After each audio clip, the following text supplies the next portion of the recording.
O Grande Conflito, capítulo 6, a dupla. Desde o IX século, o povo da Boêmia tinha a Bíblia no próprio idioma e realizava os cultos de adoração em sua língua. Entretanto, Gregório VII tinha a intenção de escravizar o povo, e o papado promulgou um edito proibindo a adoração pública na língua boêmia. O Papa declarou que era agradável a Deus que sua adoração fosse celebrada em idioma desconhecido. Mas o céu havia providenciado agentes para preservar a igreja. Muitos valdenses e albigenses, afastados pela perseguição, chegaram à Boêmia. Trabalharam com fervor em segredo. Dessa maneira, preservaram a fé verdadeira. Antes dos dias de Hus, havia pessoas na Boêmia que condenavam a corrupção da igreja. Isso despertou os temores da hierarquia, que começou a perseguir aqueles que ensinavam o evangelho. Depois de um tempo, foi proclamado o decreto de que todos aqueles que se desviassem da maneira romana de adoração seriam condenados à fogueira. Apesar disso, os cristãos aguardavam com expectativa a vitória de sua causa. Ao morrer, um deles declarou: alguém se levantará dentre o povo comum, sem espada nem autoridade, e não conseguirão prevalecer contra ele. Alguém assim já estava ganhando proeminência. Seu testemunho contra Roma agitaria as nações. João Hus nasceu em um lar humilde. A morte de seu pai o deixou órfão bem cedo. Sua devota mãe acreditava que a educação e o temor a Deus eram os bens mais valiosos. Por isso, fez todo esforço para proporcionar essa herança ao filho. Hus estudou na escola da província, então partiu para a Universidade de Praga, onde foi admitido como bolsista de caridade. Na universidade, Hus logo chamou a atenção por seu rápido progresso. Sua conduta bondosa e cativante fazia todos o admirarem. Era um seguidor sincero da Igreja Católica Romana, que buscava fervorosamente as bênçãos espirituais que ela alegava distribuir. Após concluir o curso universitário, entrou para o sacerdócio. Logo adquiriu proeminência e se ligou à corte do rei. Lá foi nomeado professor e, mais tarde, reitor da universidade. O humilde bolsista se tornou o orgulho de seu país e seu nome foi honrado por toda a Europa. Jerônimo, que mais tarde se uniu a Hus, havia levado consigo da Inglaterra os escritos de Wycliffe. A rainha da Inglaterra, convertida aos ensinos de Wycliffe, era uma princesa boêmia. Por sua influência, as obras do reformador receberam ampla circulação em sua terra natal. Hus sentia-se inclinado a ter uma visão favorável das reformas de Wycliffe. Sem o saber, ele já começava a trilhar um caminho que o levaria para bem longe de Roma. Na mesma época, 2 estranhos da Inglaterra, homens eruditos, receberam a luz e foram espalhá-la em Praga. Logo foram silenciados, mas como não estavam dispostos a abrir mão de seus planos, recorreram a outras medidas. Como, além de pregadores, eram artistas, fizeram 2 quadros em um lugar no qual o público podia ver. Um representava a entrada de Cristo em Jerusalém, humilde e montado num jumento, Mateus 21:5, seguido por seus discípulos em roupas gastas de viagem e pés descalços. O outro quadro mostrava uma elegante procissão eclesiástica, o Papa em suas ricas vestes e tríplice coroa, cavalgando um cavalo magnificamente ornamentado, com trompetistas à sua frente, cardeais e oficiais seguindo em ordem esplendorosa. Multidões vinham olhar as figuras. Ninguém deixava de entender a moral da história. Grande comoção se despertou em Praga, e os estrangeiros acharam necessário partir. Mas os quadros causaram profunda impressão em Hus e o conduziram ao estudo mais aprofundado da Bíblia e dos escritos de Wycliffe. Embora ainda não estivesse pronto para aceitar todas as reformas que Wycliffe advogava, reconheceu o verdadeiro caráter do papado e denunciou o orgulho, a ambição e a corrupção da hierarquia. As notícias acerca dessas coisas chegaram a Roma, e Hus recebeu a ordem de comparecer perante o Papa. Obedecer significaria a morte certa. O rei e a rainha da Boêmia, a universidade, membros da nobreza e oficiais do governo se uniram apelando ao pontífice que permitisse a Hus permanecer em Praga e responder enviando um representante. Em vez disso, o Papa manteve a resolução de julgar Hus e condená-lo, declarando um interdito sobre a cidade de Praga. Naquela época, esse tipo de sentença era motivo de grande alarme. As pessoas achavam que o Papa era o representante de Deus, detendo as chaves do céu e do inferno, com poder para enviar juízo sobre elas. Acreditavam que, enquanto o Papa não removesse a excomunhão, os mortos não teriam acesso ao céu. Todos os serviços religiosos foram suspensos, as igrejas ficaram fechadas, os casamentos eram realizados do lado de fora no pátio das igrejas. Os mortos eram enterrados em valas ou campos, sem funeral. Praga foi tomada por grande comoção. Muitas pessoas denunciaram Hus e exigiram que ele fosse entregue a Roma. A fim de acalmar a tempestade, o reformador partiu para uma temporada em sua vila natal. Não parou sua obra, mas viajava pelo campo pregando às ávidas multidões. Quando a agitação em Praga arrefeceu, Hus voltou e continuou a pregar a palavra de Deus. Seus inimigos eram poderosos, mas a rainha e muitos nobres eram seus amigos, e muitos dentre o povo se aliaram a ele. Até então, Hus havia realizado um trabalho solitário. Entretanto, a partir do momento em que Jerônimo aderiu à reforma, a vida dos dois se uniu e nem mesmo na morte seriam separados. Dentre as qualidades que conferem verdadeira força de caráter, Hus era superior.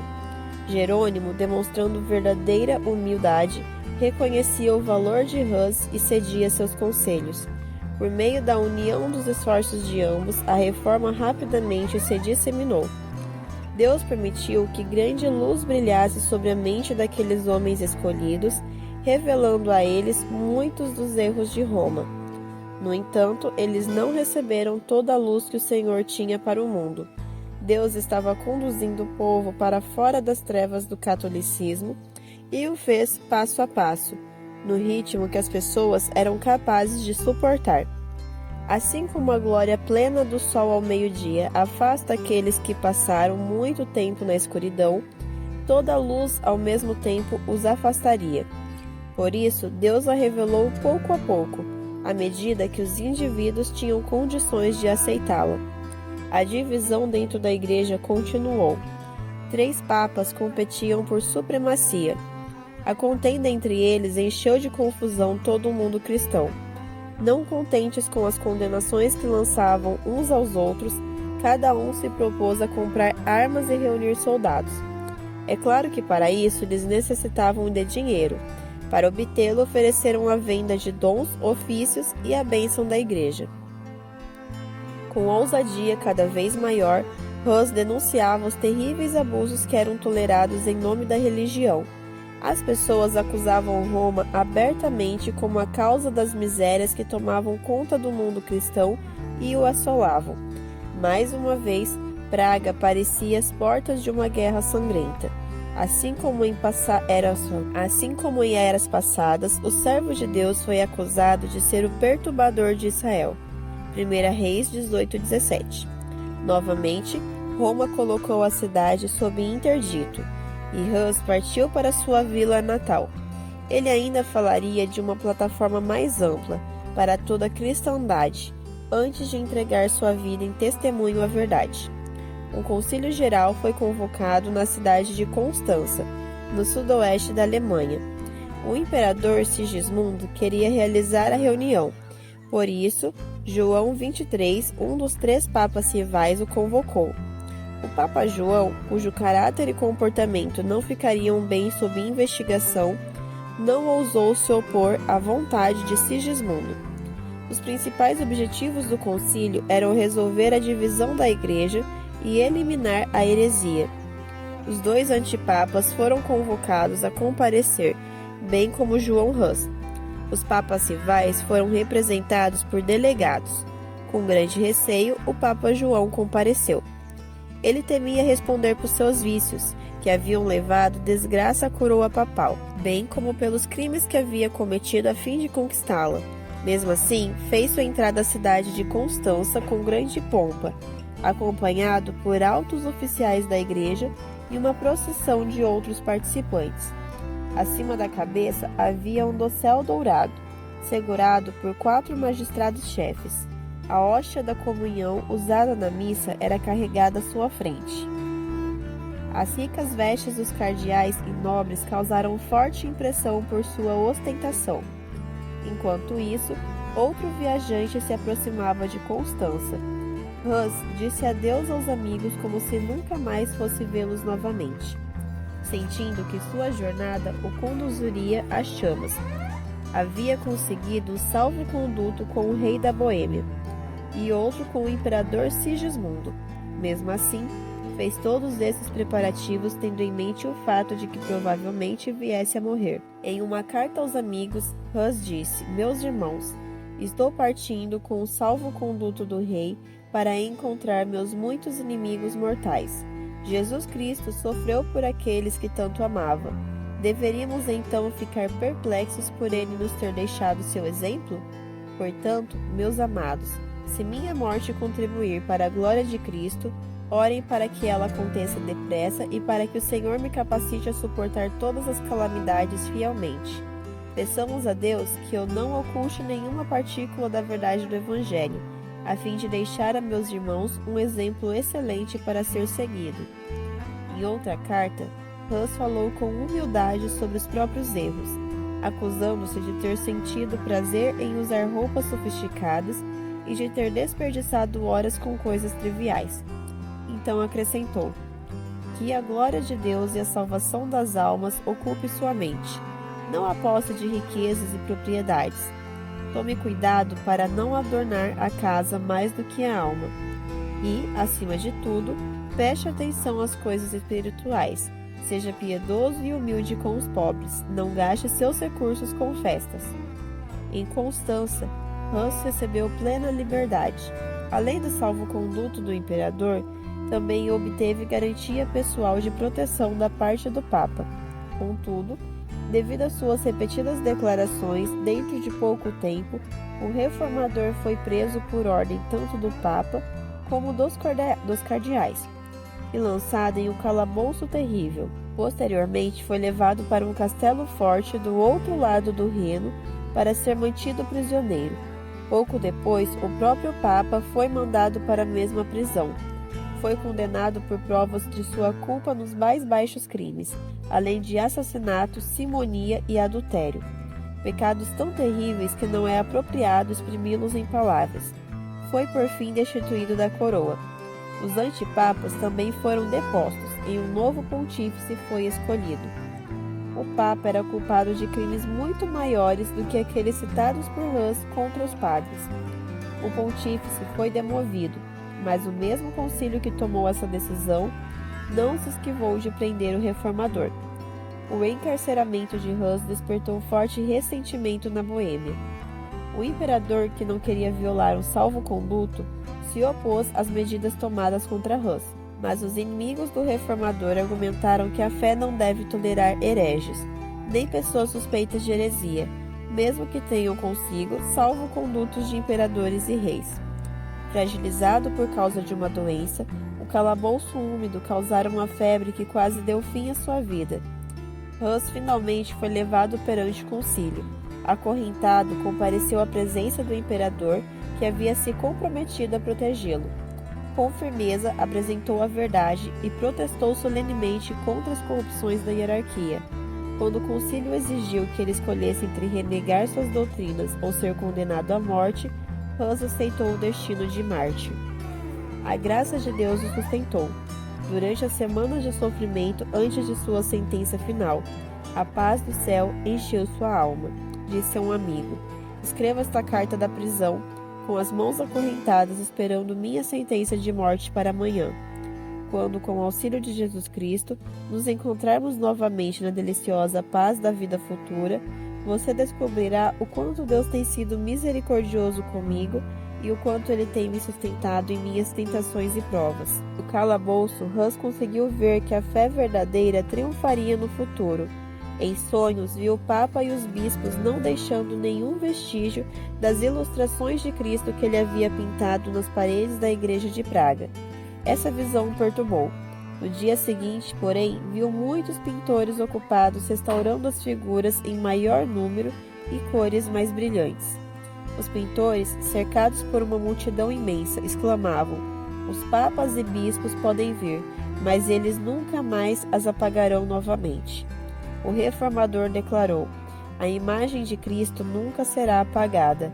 Querem destruí-la, mas será pintada novamente em todos os corações por pregadores muito melhores do que eu." Pela última vez, Hus foi levado perante o concílio, uma imensa e reluzente assembleia formada pelo imperador, por príncipes do império, representantes da nobreza, cardeais, bispos, sacerdotes e uma grande multidão. Quando os líderes da reunião perguntaram qual era sua decisão final, Hus se recusou a renunciar seus pontos de vista. Olhando diretamente para o monarca que tão descaradamente violara a própria palavra, afirmou: "Decidi, por livre e espontânea vontade, comparecer perante este concílio, sob a proteção pública e a fé do imperador aqui presente." O rosto de Sigismundo ficou muito vermelho, enquanto todos os olhos se voltaram para ele. Depois que a sentença foi pronunciada, começou a cerimônia de degradação. Exortado mais uma vez a se retratar, Hus respondeu, voltando-se para as pessoas: "De que maneira, então, eu poderia olhar para o céu? Como seria capaz de encarar as pessoas para quem preguei o evangelho puro? Não. Considero a salvação delas mais valiosa do que este pobre corpo, agora condenado à morte." As vestes sacerdotais de Hus foram removidas uma a uma. Cada bispo pronunciava uma maldição enquanto realizava sua parte nessa cerimônia. Por fim, colocaram um gorro ou mitra de papel em formato de pirâmide sobre sua cabeça, pintada com figuras assustadoras de demônios e com a palavra arqui-herege, se destacando na parte da frente. Com toda alegria, disse Hus: "Usarei esta coroa de vergonha por ti, ó Jesus, pois por mim usaste uma coroa de espinho." Hus foi levado para fora. Uma imensa procissão o seguiu. Quando tudo estava pronto para acender a fogueira, mais uma vez incitaram o mártir a se salvar, renunciando aos próprios erros. Às quais erros devo renunciar? Quando tudo estava pronto para acender a fogueira, mais uma vez incitaram o mártir a se salvar, renunciando aos próprios erros. A quais erros devo renunciar? Questionou Hus. Sei que não sou culpado de nenhum. Deus é testemunha de que tudo aquilo que escrevi e preguei teve o propósito de resgatar pessoas do pecado e da destruição. Logo, com a maior alegria, confirmo com meu sangue a verdade do que escrevi e preguei. Quando as chamas começaram a arder a seu redor, ele começou a cantar: "Jesus, filho de Davi, tem compaixão de mim." E continuou a cantar até sua voz ser silenciada para sempre. O católico zeloso descreveu da seguinte maneira o martírio de Hus e do Jerônimo, que ocorreu pouco tempo depois. Eles se prepararam para o fogo como quem se arruma para uma festa de casamento. Não deram nenhum grito de dor. Quando as chamas subiram, começaram a cantar hinos e a intensidade do fogo não era capaz de deter seu louvor. Quando o corpo de Hus foi consumido, suas cinzas foram reunidas e jogadas no Reno. A partir de lá, foram carregadas até o oceano, como uma semente espalhada por todos os países do mundo. Em terras desconhecidas na época, daria muito fruto em forma de testemunhas da verdade. A voz no concílio de Constância ecoaria ao longo das eras vindouras.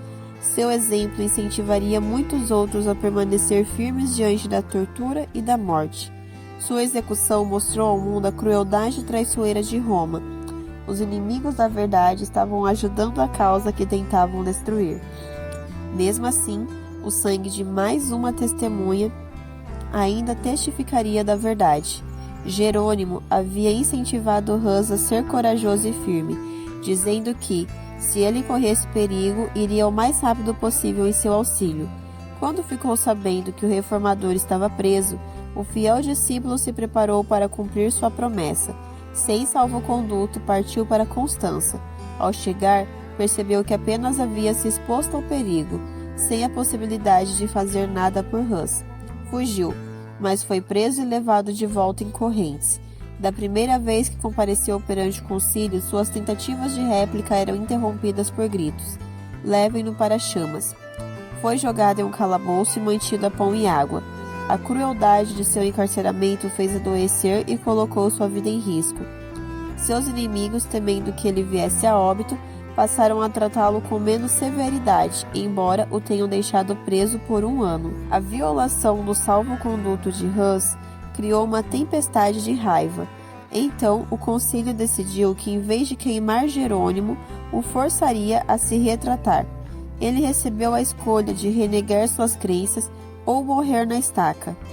Fragilizado pela doença, pelas dificuldades da prisão e pela tortura da ansiedade do suspense, separado dos amigos e arrasado pela morte de Hus, Jerônimo cedeu. Comprometeu-se a aderir à fé católica e concordou com o voto do concílio de condenar Wycliffe e Hus, com exceção das sagradas verdades que haviam ensinado. Sozinho em sua cela, Jerônimo percebeu com clareza o que havia feito. Ele se lembrou da coragem e fidelidade de Hus. Ponderou sobre a negação da fé que fizera. Pensou no mestre que havia suportado a cruz em seu lugar. Antes de se retratar, mesmo em meio aos sofrimentos, encontrava conforto na certeza do favor de Deus. Naquele momento, remorso e dúvida torturavam sua alma. Ele sabia que precisaria fazer muitas outras retratações antes de estar em paz com Roma.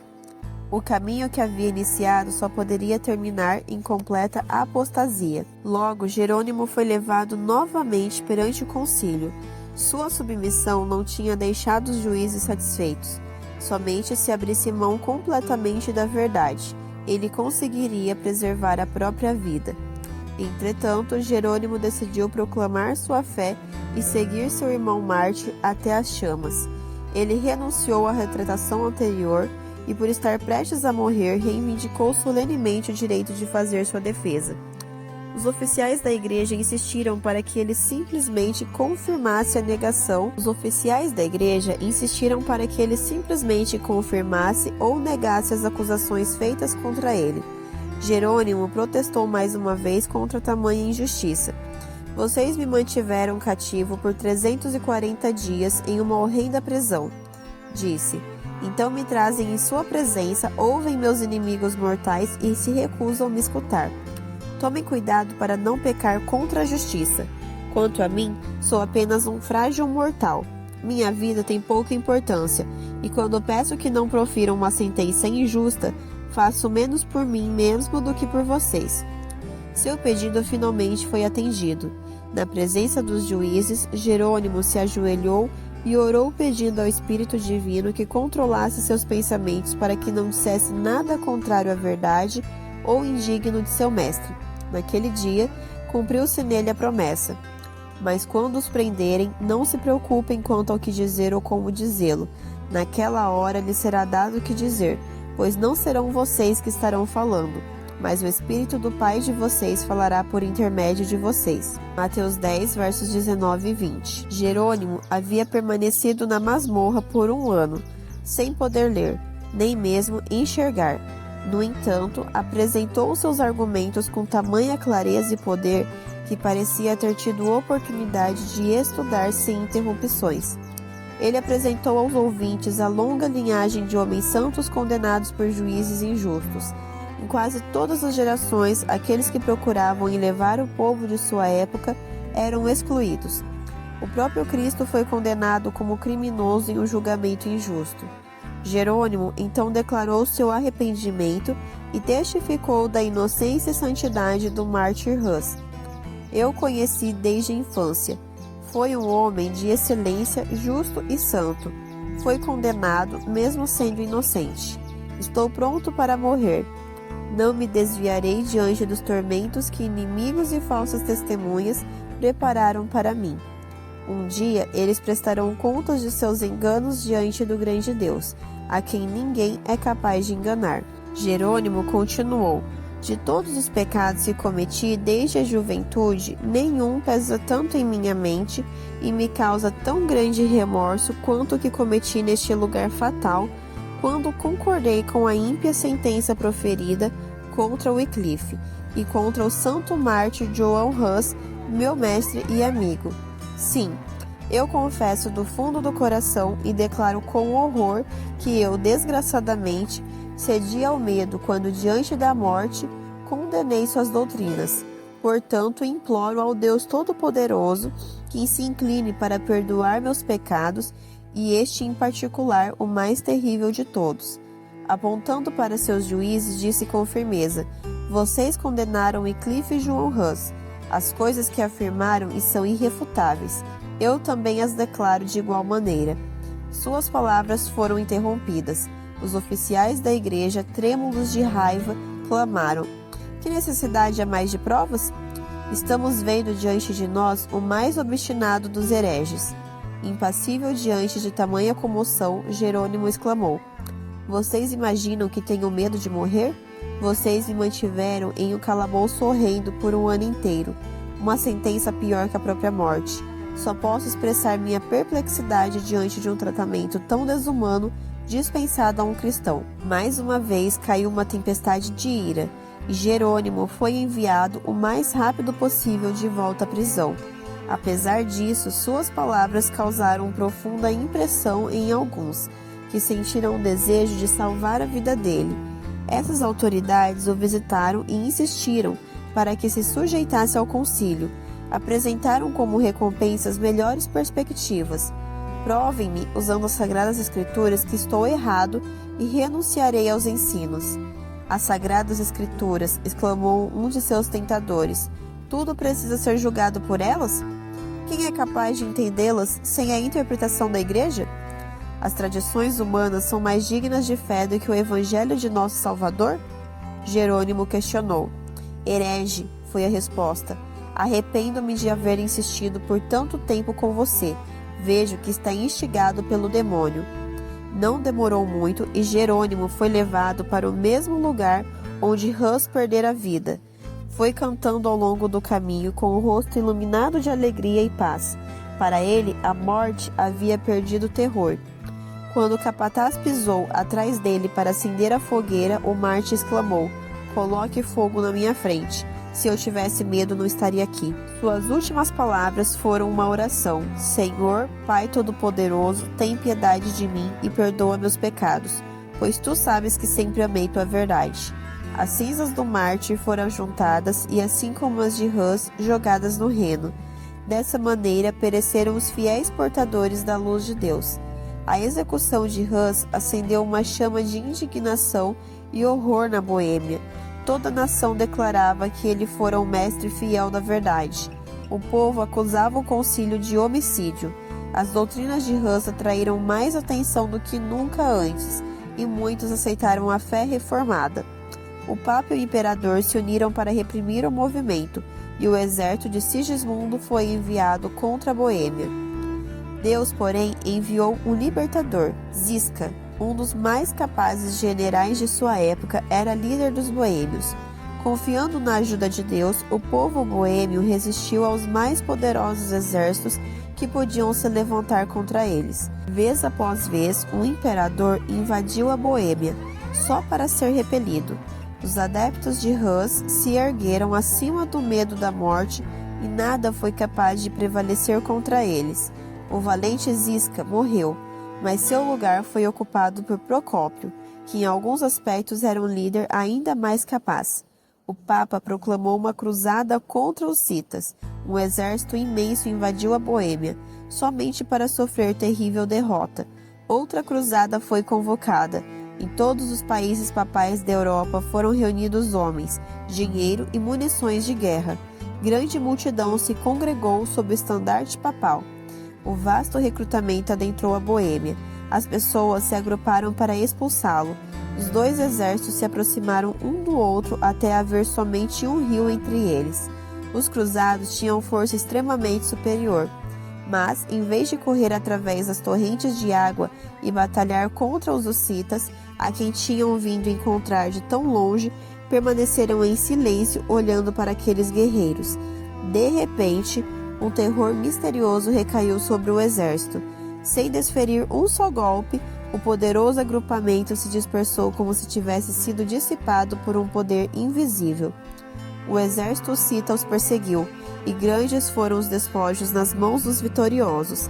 A guerra, em vez de empobrecer os boêmios, os enriqueceu. Alguns anos depois, sob o domínio de um novo papa, empreendeu-se mais uma cruzada.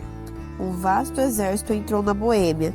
As forças hussitas recuaram diante dele, afastando os invasores para o interior do país, levando-os a pensar que já haviam conquistado a vitória. Por fim, o exército de Procópio avançou para a batalha. À medida que os invasores ouviram o som do exército que se aproximava, mesmo antes dos hussitas estarem dentro do campo de visão, o pânico mais uma vez caiu sobre eles. Príncipes, generais e soldados fugiram em todas as direções, livrando-se de sua armadura.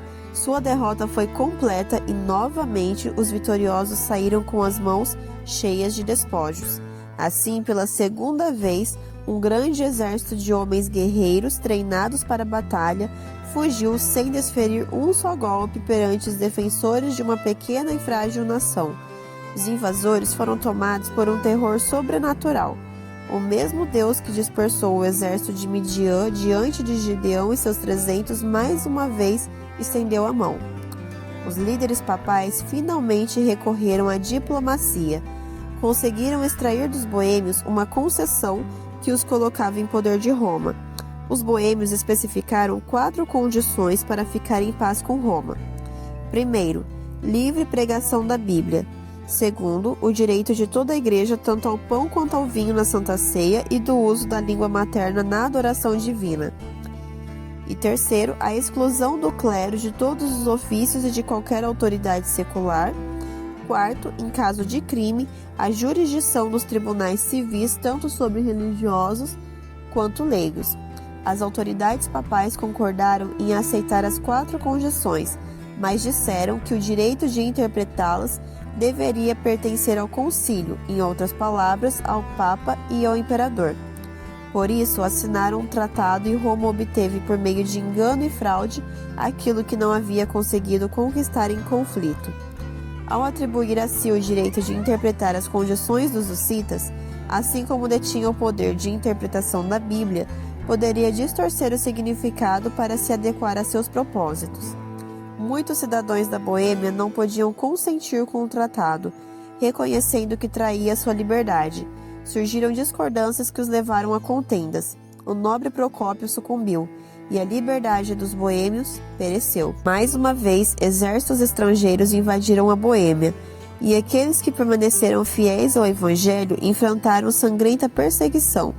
Sua firmeza, porém, permaneceu inabalável. Forçados a encontrar refúgio nas cavernas, continuavam a se reunir para ler a palavra de Deus e adorá-lo. Por meio de mensageiros enviados em segredo para diferentes países, descobriram que em meio às montanhas dos Alpes havia uma antiga igreja fundamentada sobre a base das Escrituras, que protestava contra as corrupções idólatras de Roma. Com grande alegria, começaram a se corresponder com os cristãos valdenses. Fiéis ao Evangelho, os boêmios perseveraram durante a noite de sua perseguição. Na hora mais escura, continuavam a olhar para o horizonte como aqueles que esperaram pela manhã.